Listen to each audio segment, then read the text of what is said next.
Welcome to the Arms Control Primer, a podcast by the International Institute for Strategic Studies. I am your host, Alex Bollfrass, the head of strategy, technology, and arms control, based in Berlin. On each episode, we welcome the world's leading experts in arms control to share their knowledge and assessments on the most critical issues. Whether you are new to the topic or need a refresher, please join us in our exploration of the nuclear past, present, and future. In this season, we examine the histories and policies of countries that may have had nuclear weapons ambitions or even nuclear arsenals and gave them up. We search for lessons for non-proliferation, arms control, and disarmament. I hope it helps you better know a non-nuke. In post-91, the Iraqi military has been defeated, the inspection pressure has been ramped up, but Saddam actually orders that the program is halted and concealed. So they start to dismantle facilities, they hide the documentation, and the inspectors eventually remove the foreign origin HEU fuel, and that kills Saddam's crash plan to mine that material to develop a bomb. The climate was ripe for strengthening of the inspection system.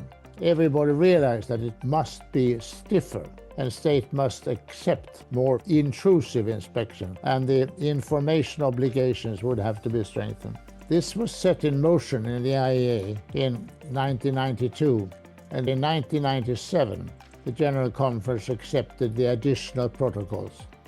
When we think of Iraq and nuclear weapons, what comes to mind are the unfounded allegations that preceded the US-led invasion in 2003. But Iraq indeed had a nuclear weapons program just much earlier, starting in the 1970s. The discovery of Iraq's secret nuclear program after the 1991 Gulf War not only set the stage for the allegations that would follow the country for over a decade, but would expand the toolkit available to the inspectors of the International Atomic Energy Agency.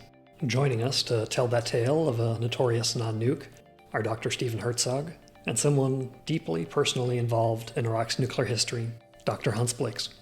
My name is Stephen Herzog. I am professor of the practice at the James Martin Center for Non-Proliferation Studies, which is based at the Middlebury Institute of International Studies at Monterey. I'm also an associate at the Project on Managing the Atom at the Belfer Center for Science and International Affairs at the Harvard Kennedy School of Government. And before going back to academia and getting my PhD in political science at Yale University, I worked for the U.S. Department of Energy on nuclear arms control verification. I appreciate being here and am honored to be given the time of day to have people listen to me on this.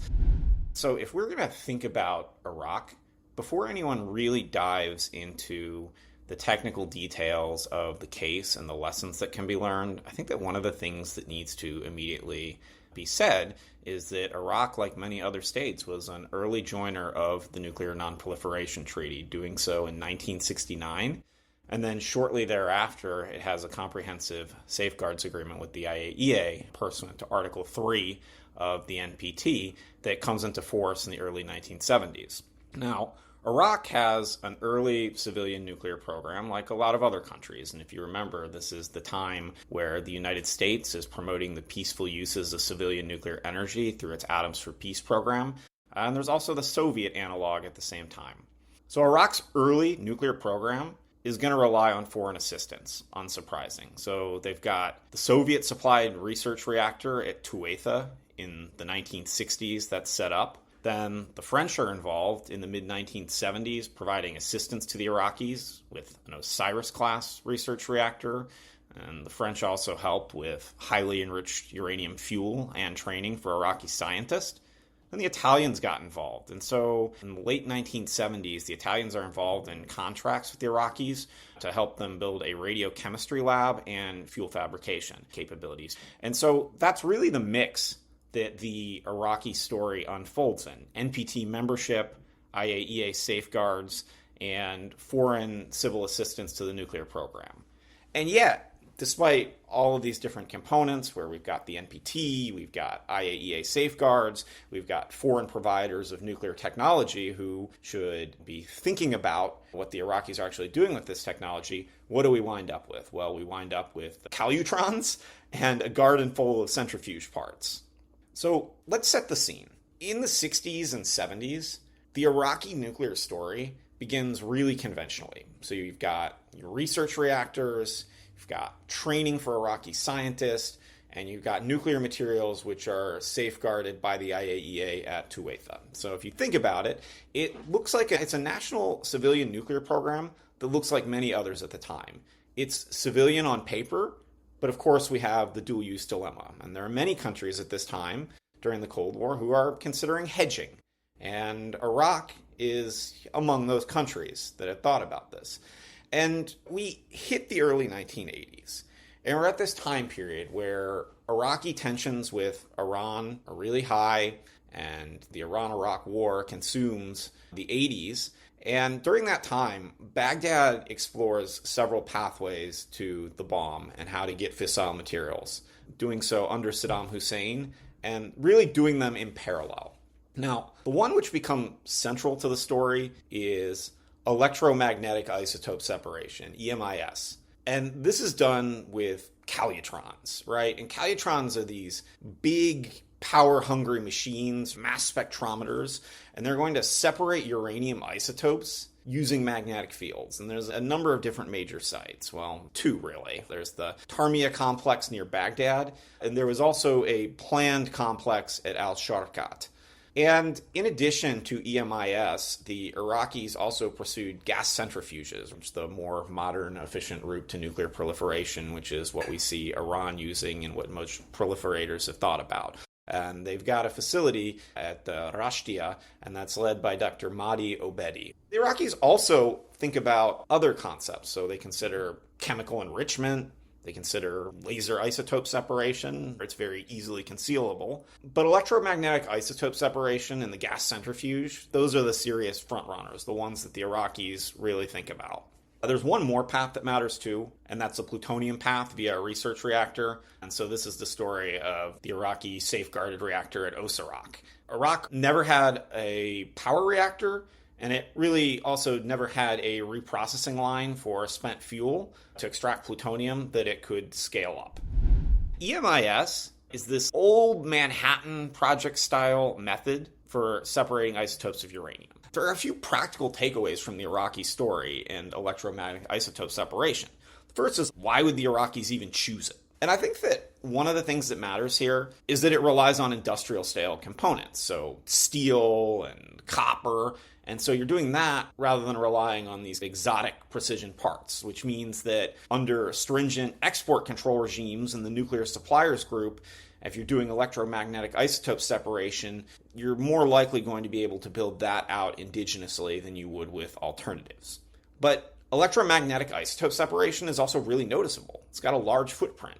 You've got large magnets, substantial power draw, you have cooling and shielding needs and facilities, and there's a lot of support equipment. And when inspectors go into Iraq to check out the program, these are things they find. So electromagnetic isotope separation is not exactly elegant like today's modern gas centrifuges, but if you've got space and megawatts, it could be a workable, if potentially clunky path. When we talk about EMIS, it probably sounds old school, and it is. And we're talking about the calutrons. It's from the University of California, and it's an innovation born in the 1940s. So if you think about Iraq's program, what to obtain enriched uranium looks like, imagine if you have a time capsule from the Manhattan Project. And you're like, all right, I got this time capsule from the Manhattan Project. You open it up, you start seeing all this giant weird stuff, and then someone's like, all right, I want nuclear weapons, I'll take that. And so another way to think about it is, let's say you want to build a Ferrari, and the only equipment you have to build your Ferrari is farm equipment. So the process to get there isn't going to be pretty, but if you've got the garage space for your clunky farm equipment and you've got enough electrical draw, you might be able to do it in the end. I am Hans Blix. I am retired Director General of the International Atomic Energy Agency. I was heading the agency from 1981 to 1997, 16 years. So I covered the first crisis after the Israeli had bombed us Iraq in 1981, and I was in charge of the IA inspections in Iraq from 1991 and throughout the 90s. And then As I had retired, I became head of the UN inspection organization in 2000, and I was responsible for that until the Americans took over in 2003 by invading Iraq. Since then, I have been freelance and doing some work on disarmament, and I have written 2 books. One called A Farewell to Wars, which is an analytical work on incentives and disincentives to wars. And I have recently published another book which contains my diaries from the Iraq inspections from 2000 to 2003. And now I am doing the dishes for my wife. Shortly before I had taken up my job in the IAEA, Israel bombed the Iraq reactor in 1981. It was not loaded. It was finished, but not yet loaded. So the Israelis chose to destroy it before there was any risk of contamination, which was a good thing. It was to have French fuel, so caramel fuel, not very well adapted to make plutonium. In any case, it was not loaded.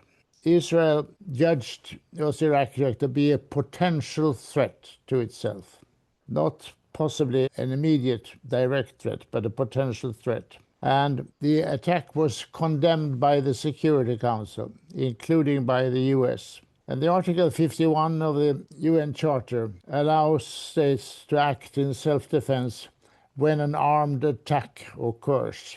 Well, the Iraq reactor, not having been loaded, could not have exercised an armed attack. It was a potential danger in Israel's view. So it was an act of preventive war, and that was rejected by the Security Council. Now that precedent was followed by Israel.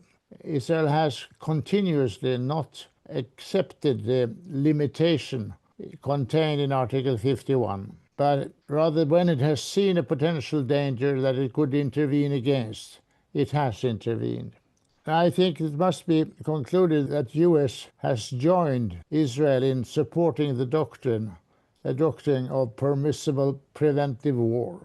Perhaps not entirely surprising, because when in 2002, with the preludes to the war in Iraq, the US-UK attack on Iraq, the US national security doctrine came out in favor of what something they call anticipatory self-defense. In plain language, that's preventive war. And I think Condoleezza Rice described it very well when she said that, in their view, one does not have to wait for the smoking gun to become a mushroom cloud. Well, if you apply to Iran, I don't think that there was much of a smoking cloud, and even less a mushroom cloud.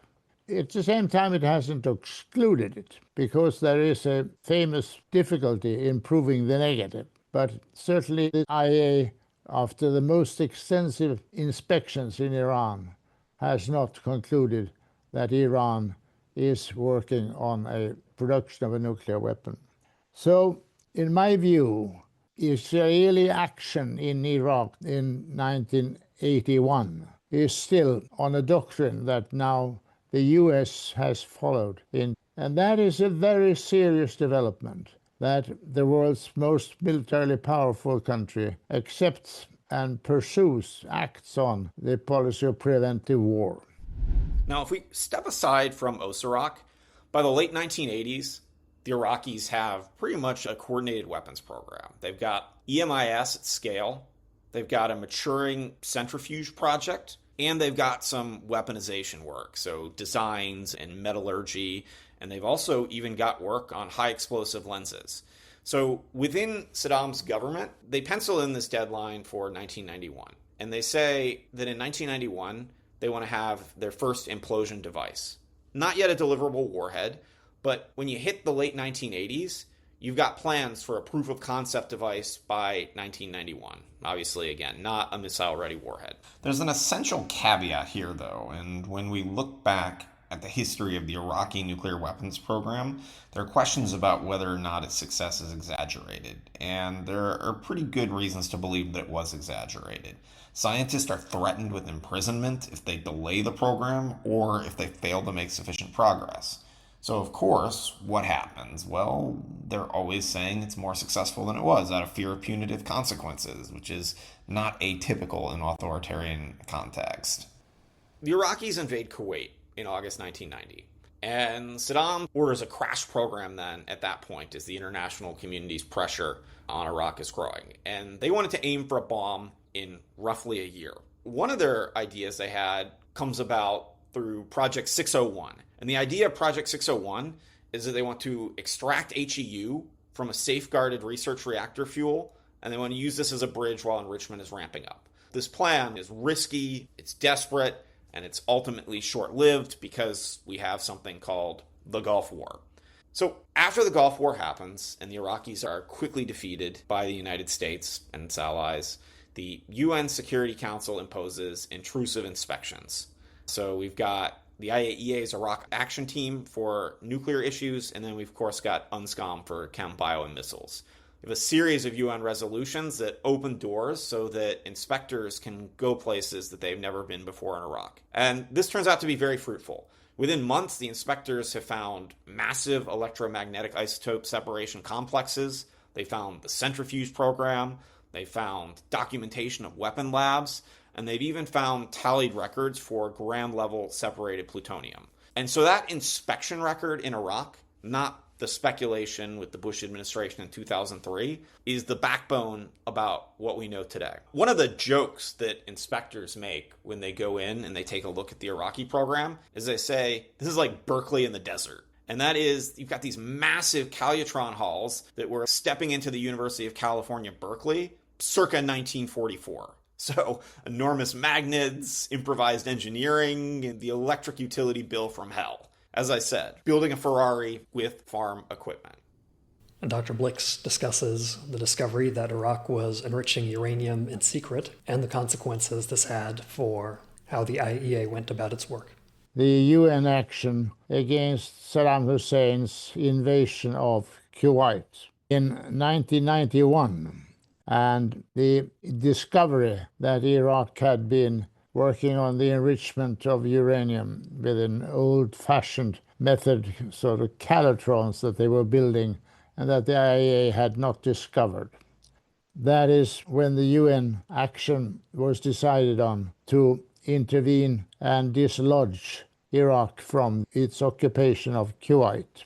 A successful operation, and I remember that President Bush the senior said that this might be even a opening for a new epoch of the UN, a new international order, I think he talked about. Well, we all hoped for that, and it was during a period when the Security Council really was very active, and the permanent members often were acting in unison.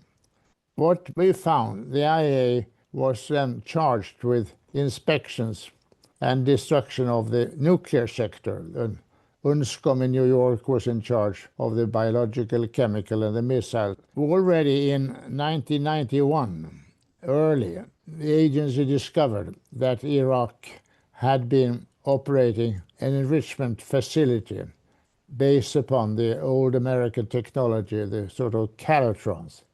Now, this had not been discovered in periods preceding.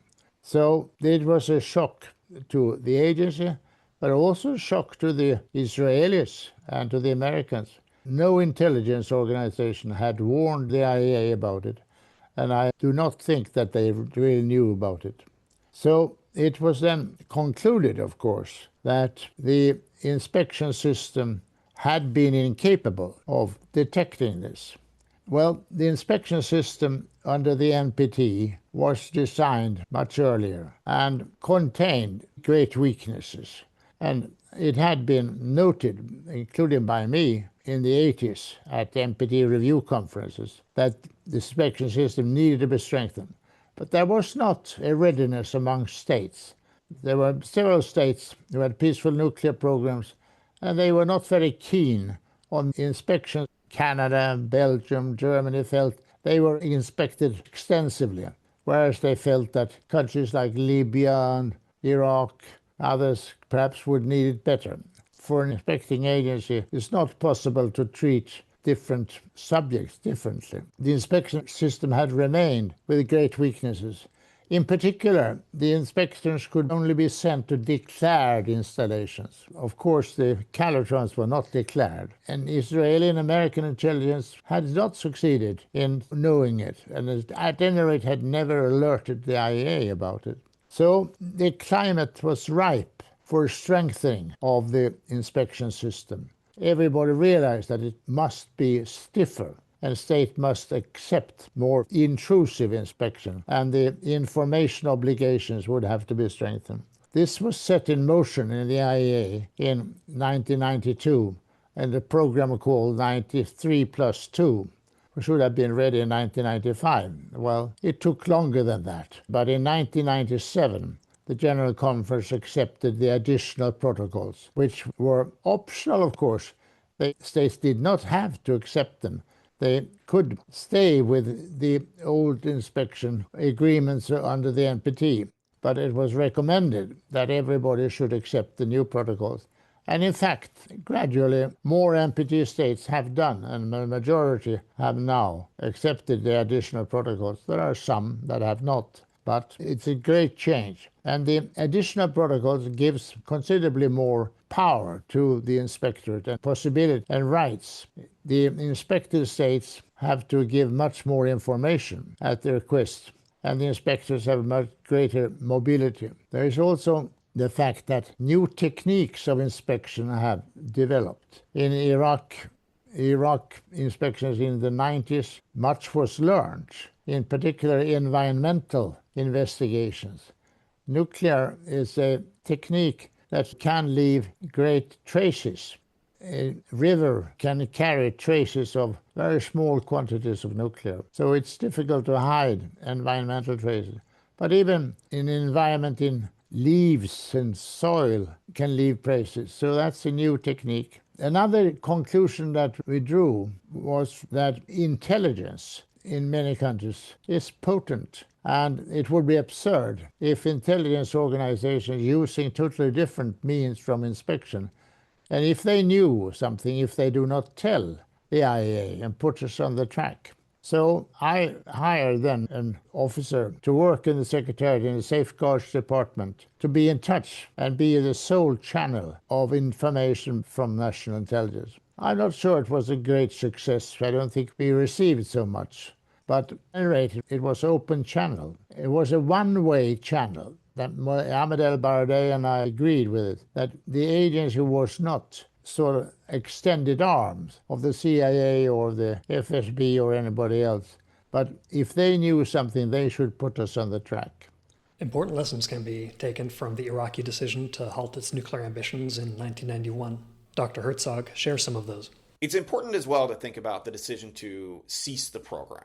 And so in post-91, the Iraqi military has been defeated, the inspection pressure has been ramped up, but Saddam actually orders that the program is halted and concealed. So they start to dismantle facilities, they repurpose them, they hide the documentation, and the inspectors eventually remove the foreign origin HEU fuel, and that kills Saddam's crash plan to mine that material to develop a bomb. Here's the image about Saddam's hedging that really sticks. In 2003, after the regime falls, Dr. Mahdi Obedi, if you remember, who's in charge of the centrifuge enrichment plant, leads investigators to his garden in Baghdad, and he starts digging in front of the investigators. And they dig up a cache of centrifuge components and related documents to build a bomb, things that he had buried in 1991. So literally, he's got this buried in his garden, and it is a break the glass in case of orders kit. And so I think that that's a good summary of what Saddam was doing. Cease the program now, but keep that option alive if and when those political winds change. By the mid-1990s, you've got the IAEA and UNSCOM crawling all over the place in Iraq. The weapons program has effectively ended, but there are still things floating around. You've got lingering human capital and expertise. You've got papers and plans. You've got centrifuge components in a garden. But what you don't have is any production. Dr. Blix also drew some lessons based on his experiences with UNSCOM and IAEA inspections. One conclusion I drew was that when the UNSCOM inspectors were stopped by the Iraqis from entering some places. It was frequently then interpreters, meaning that, of course, they are hiding something there. My conclusion was that was not necessarily so. It could simply be anger at the humiliation.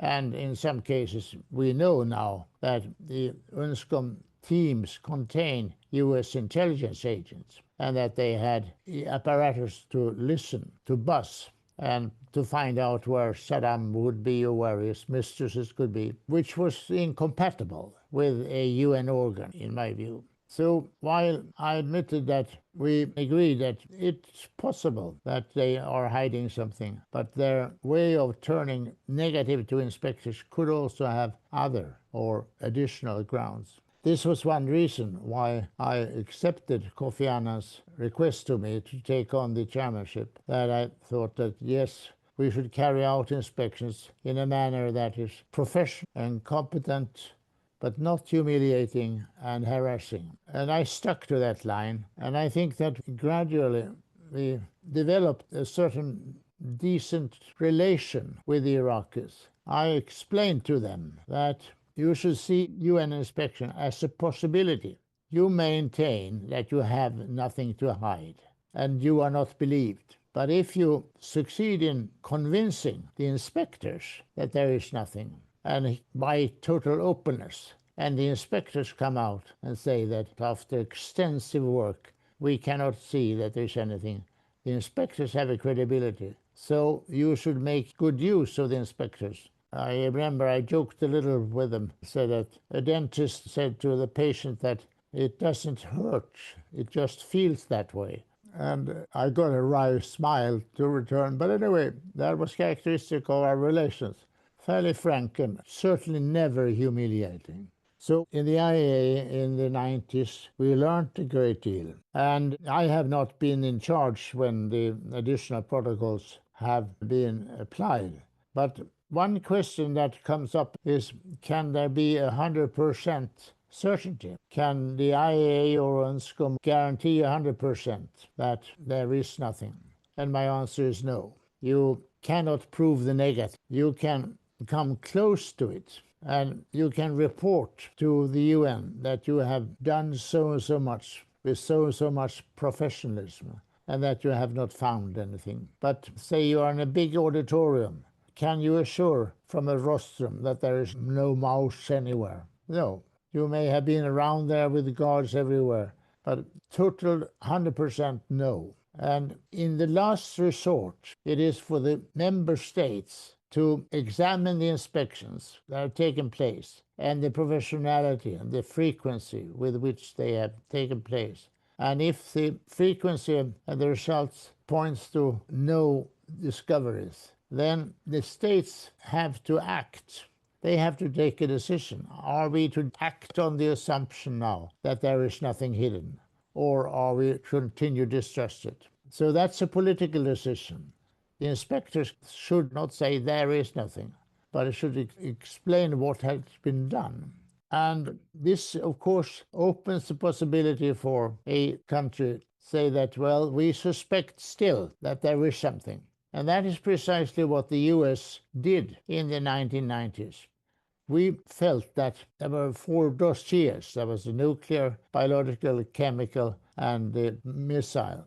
And we felt that if one dossier had been exhausted, that we've done what we could, then one should write it off. The US didn't want to do that. They said, no, let's wait until they all have been cleared up. And I'm sure that they wanted to keep the possibility open that Iraq was cheating, because that could give an excuse for intervention. And that's what they did. They backed it up with a lot of statements. And the most famous, of course, was the allegation that Iraq had concluded a contract with the state of Niger in Africa about the import of uranium oxide, yellow cake. It was the IAEA that requested to see the contract, and eventually it got permission to see it. And it took the IAEA less than 1 day to establish that it was a forgery.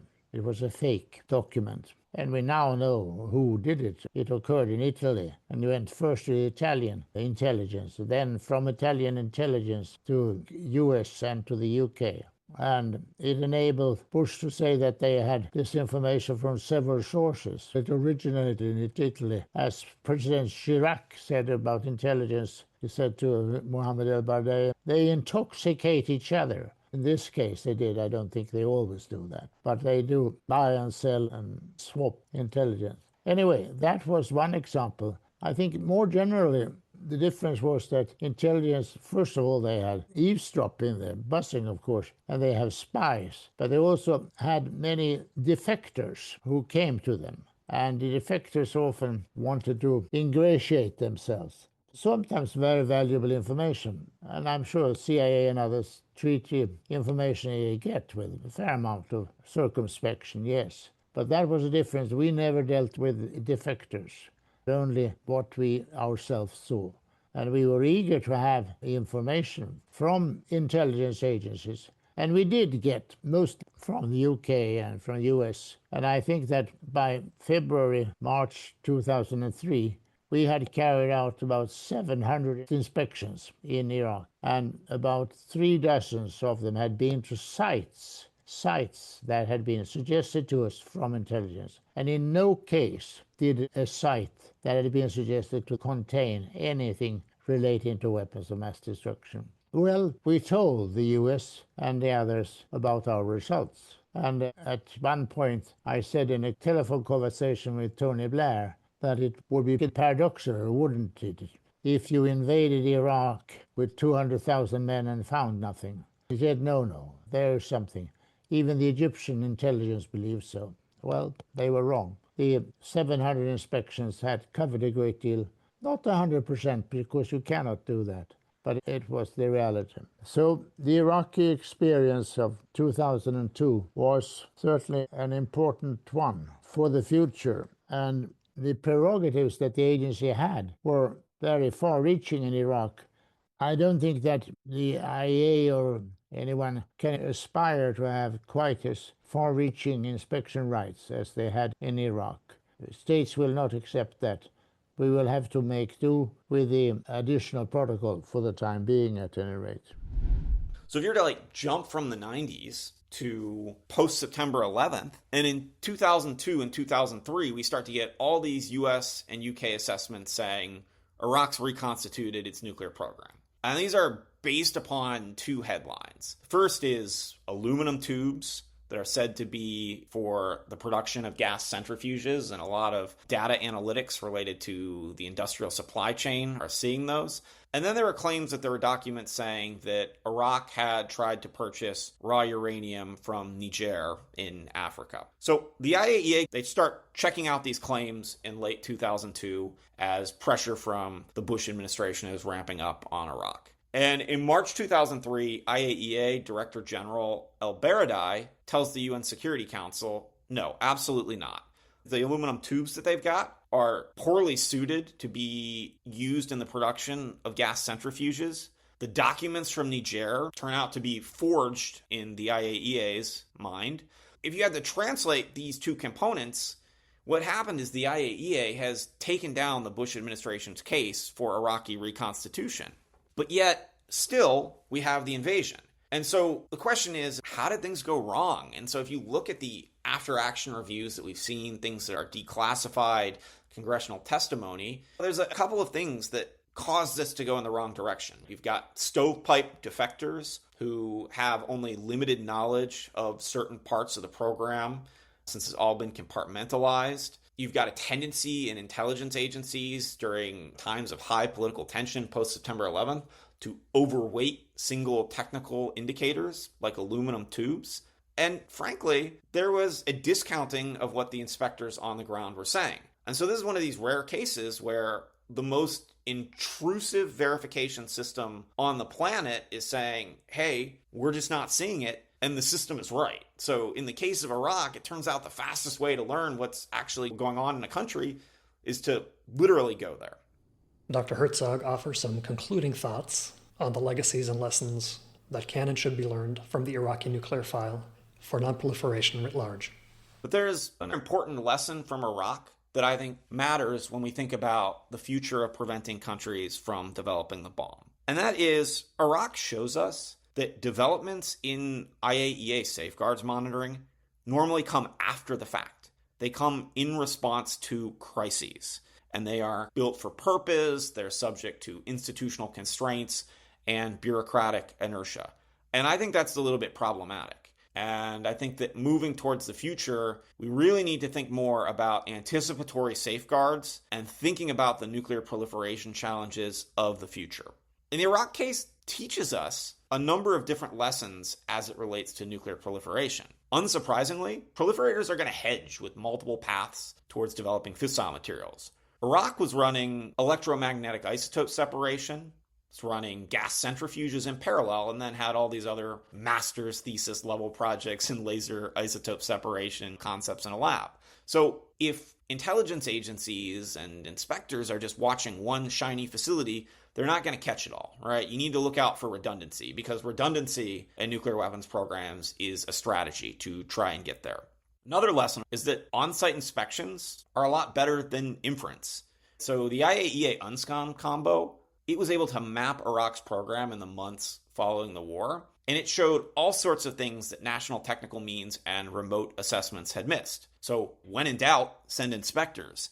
And I think that this is also revealing some lessons for bilateral nuclear arms control between the United States and Russia, or maybe even the United States and China. As we think about the New START treaty, the extension expiring in February next year, we can make all the inferences we want about what's going on inside of Russia or with China, where there aren't bilateral nuclear arms control agreements, what's going on in China. We can mirror image the daylights out of them and say, we think this is happening. But there really is no substitute for having inspectors on the ground. Another thing that's important is that export controls in themselves can push countries to adapt, not to surrender. And what I mean by that is that if you have robust supply-side controls, yes, they can cause frustration and delay to countries that want the bomb. But the other thing they can do is they can convince countries they need to find alternatives to indigenize the path towards getting to a bomb. So if you're denying a country modern kit, well, then maybe a determined state is going to go old school to go nuclear. And that's how we get to calutrons. So broad controls matter, intelligence matter, but as well, when you think about things like 1944 Cal Berkeley tech, you got to track both the high side tech and the low scale tech. And the other thing is the Iraq case teaches us, you got to be cautious about analytic narratives. The US and UK story in 2002 and 2003 is really leaning hard into those aluminum tubes and the fake letters about uranium purchases from Niger. Even as the IAEA's inspectors on the ground doing safeguards are pointing the other way. You got to listen to the inspectors on some level. If you don't like what the inspectors are saying under the additional protocol, tell them where else you want them to go and what you think they need to look at. And the other thing you really need to do is you need to red team intelligence analysis. Give it to people who are doubters, skeptics, really vet it. And the last thing that I would say the Iraq case teaches us is, look, the additional protocol exists to target exactly what Iraq exploited: undeclared activities, undeclared facilities.